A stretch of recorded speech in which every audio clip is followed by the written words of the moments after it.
Euro চ্যাম্পিয়নশিপের শেষ ১৬তে বিদায়ের শঙ্কা থেকে মুক্তি পেয়েছে ইংল্যান্ড। স্লোভাকিয়ার বিপক্ষে পিছিয়ে পড়েও ইনজুরি টাইমে জুড বেলিংহাম ও হ্যারি কেইনের গোলে স্লোভাকিয়াকে ২-১ গোলের ব্যবধানে হারিয়েছে ইংলিশরা। এই জয় দিয়ে ইউরো চ্যাম্পিয়নশিপের কোয়ার্টার ফাইনাল নিশ্চিত করেছে কোচ গ্যারেথ সাউথগেটের দল। রোববার ম্যাচের ২৫ মিনিটেই দলের ফরওয়ার্ড ইভান সারাঞ্জের গোলে পিছিয়ে যায় ইংল্যান্ড। ১-০ গোলে পিছিয়ে থেকে বিরতিতে যেতে হয় ইংলিশদের। বিরতির পরেও গোলের দেখা না পেয়ে নির্ধারিত ৯০ মিনিটও খরচ করে হ্যারি কেইনরা। কিন্তু ইনজুরি সময়ের শেষ মিনিটের আগে চমক দেখান রিয়াল মাদ্রিদের তারকা ফুটবলার বেলিংহাম।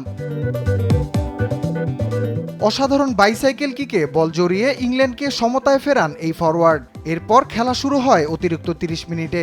সেখানে খেলা শুরুর ৫০ সেকেন্ডে দারুণ হেডে গোল দিয়ে ইংল্যান্ডকে এগিয়ে দেন অধিনায়ক কেইন। শেষ পর্যন্ত ২-১ গোলের জয়ে কোয়ার্টার ফাইনাল নিশ্চিত করে ইংল্যান্ড। ম্যাচ শেষে অধিনায়ক কেইন বলেন, এটাই আমাদের প্রতিশ্রুতি, এটাই আমাদের লক্ষ্য। ম্যাচটা ধীরে ধীরে যখন কঠিন হয়ে পড়ছিল তখনই আমরা ঘুরে দাঁড়িয়েছি।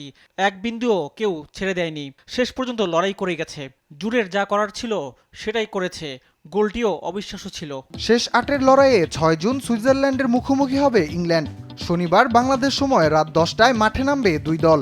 ম্যাচে গ্রানিট জাকাদের বিপক্ষে জয় দিয়েই রাঙাতে চাইবে বেলিংহাম ও কেইনরা।